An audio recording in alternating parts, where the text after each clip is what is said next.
Hello friends, welcome to my channel expert study class. आज मैं आपको पार्ट 2 पोषण जल परिक्रम का फर्स्ट भाग बताऊंगा। तो आइए लेट्स को शुरुआत करते हैं।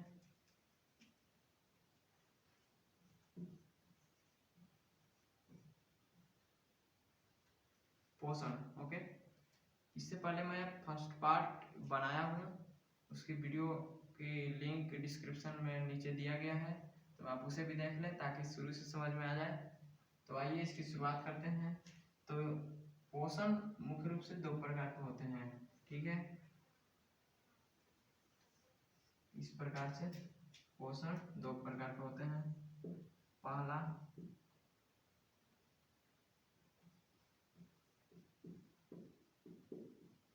स्वपोषी पोषण, दूसरा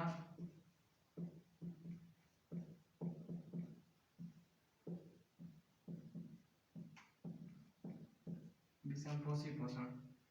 तो मैं स्वपोषी पोषण विषमपोषी पोषण को डिटेल में बताने जा रहा हूँ, ठीक है। तो देखिए, स्वपोषी पोषण मुख्य रूप से पादपों में होता है। तो हमारे पास प्रश्न यह है कि पादपों में होता है तो स्वपोषी पोषण के लिए किन किन चीज़ों की आवश्यकता होगी, और वो जो चीज़ों की आवश्यकता होगी वो किन रूपों में प्रकाश संश्लेषण की क्रिया करेंगे, किस विधि द्वारा करेंगे। तो आइए हम उस चीज़ को समझते हैं। इसके लिए 4 कच्ची सामग्रियों की आवश्यकता होती है। तो सबसे पहला चीज़ है, आपको ये याद रखना है कि स्वपोषी पोषण नील हरित शैवाल हरे पादप और पौधों में होता है, पादपों में होता है, ये आपको याद रखना है। और इसके लिए प्रकाश संश्लेषण की क्रिया आवश्यक होता है। प्रकाश संश्लेषण की क्रिया द्वारा ये भोजन बनाते हैं। प्रकाश संश्लेषण की क्रिया में 4 मुख्य चीजों की आवश्यकता होती है। वो पहला है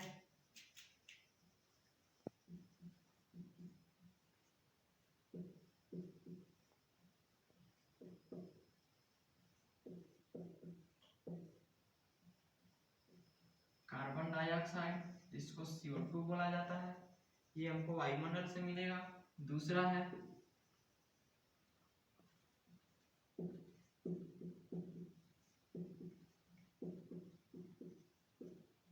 सूर्य की प्रकाश, सूर्य से मिलेगा। तीसरा है जल, मिट्टी से मिलेगा। ओके। चौथा आप खुद बता सकते हैं कि पत्तियों पर जो हरा रंग का वर्णक होता है उसे हम क्लोरोफिल कहते हैं। तो चौथा क्लोरोफिल।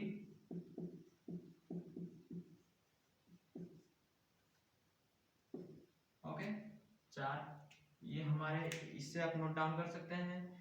प्रकाश संश्लेषण की क्रिया में 4 चीजों की आवश्यकता होती है।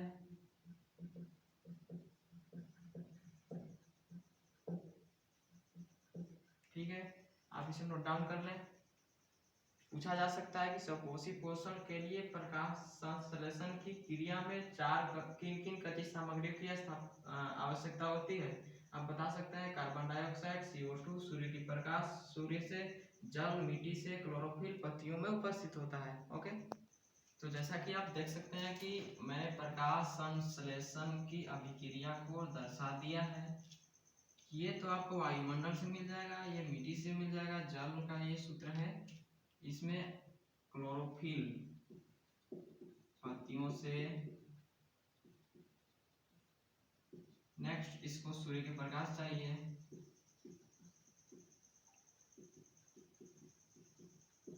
ठीक है।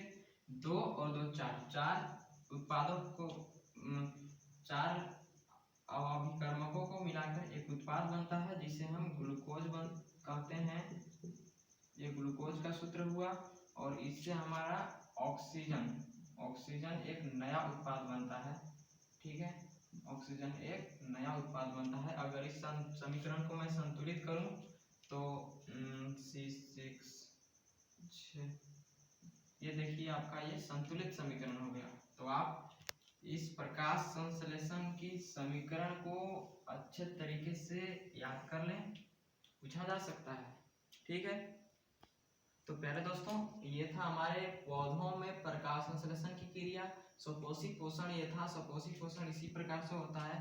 तो अब हम पढ़ेंगे विषमपोषी पोषण। तो मैं इस वीडियो लंबा ना हो इसलिए विषमपोषी पोषण की परिभाषा बता देता हूँ, और ये किस में होता है, किन में होता है, किस प्रकार से होता है, और इसकी विधि यानी कि जो इसका डायग्राम पाचन तंत्र वाला है विषमपोषी वाला, वो मैं आपको अगले वीडियो पार्ट 3 में बताऊंगा, और वो भी वीडियो बहुत ही जल्द आपको अवेलेबल कराया जाएगा, उसकी आप फिक्र ना करें। ठीक है, तो आइए, टाइम ज़्यादा। विषमपोषी पोषण, ठीक है। तो आपको ये देखना है, ये आपको मुख्य रूप से मानव में, गायों में, यानी कि अन्य जानवरों में, मानवों में जितने भी पादप, अनपादप और जितने भी नीलहरित शैवाल हैं उन्हें छोड़कर बाकी सभी में विषमपोषी पोषण होता है। ठीक है, तो विषमपोषी पोषण की विधि है, भोजन को अंतर्ग्रहण कर उसका पाचन किया जाता है और उसके द्वारा फिर अवशोषण किया जाता है, और उसके अवशोषण से सभी कोशिकाओं तक ऊर्जा को पहुंचाया जाता है। ठीक है, तो विषमपोषी पोषण में यह विधि है। सबसे पहले आपको याद रखना है कि मनुष्य में होता है, माने जितने भी पादप हैं और जितने भी पौधे हैं उन्हें छोड़कर सभी में विषमपोषी पोषण होता है। तो इसको मैं बताने वाला हूँ। ठीक है, आप इसे नोट कर लें।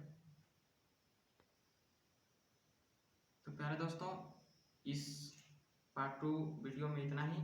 पार्ट 3 बहुत ही जल्द आपको अवेलेबल कराया जाएगा, उसकी आप चिंता ना करें। सब्सक्राइब कीजिए चैनल को, लाइक कीजिए, एनी डाउट्स कमेंट कीजिए, और नीचे व्हाट्सएप ग्रुप लिंक दिया गया है, उसे आप अवश्य ज्वाइन करें। Thank you, all the best, तब तक के लिए बाय।